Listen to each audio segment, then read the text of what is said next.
English cricketer Alex Hales ने international cricket को अलविदा कह दिया। तफसीलात के मुताबिक इंग्लिश क्रिकेट टीम के खिलाड़ी एलेक्स हेल्स ने इंटरनेशनल क्रिकेट से रिटायरमेंट का ऐलान कर दिया। रिटायरमेंट का ऐलान करते हुए हेल्स का कहना था कि इंटरनेशनल क्रिकेट से रिटायरमेंट का फैसला कर लिया है। तीनों फॉर्मेट के 156 मैचों में मुल्क की नुमाइंदगी करना एजाज की बात है। दुनिया भर में फ्रेंचाइज क्रिकेट बदस्तूर खेलता रहूंगा। इंग्लिश क्रिकेटर ने मजीद कहा कि मुझे इस बात की खुशी ज्यादा है कि इंग्लैंड के लिए मेरा आखिरी मैच वर्ल्ड कप फाइनल जीतना था। वाज़ेह है कि हेल्स ने क्रिकेट लीग की खातिर इंग्लैंड क्रिकेट बोर्ड का सेंट्रल कॉन्ट्रैक्ट छोड़ने का फैसला किया। उन्होंने 11 टेस्ट, 70 एक रोजा और 75 T20 मैचेस में इंग्लिश टीम की नुमाइंदगी की है।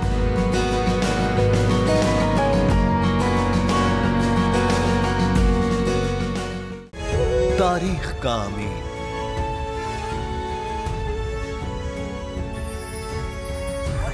आजादी की अलामत,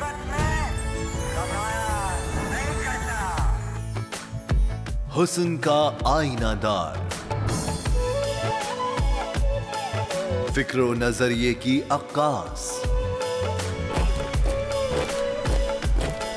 सरफराजी का गवाह, यानी हम सबका निगहबान पाकिस्तान।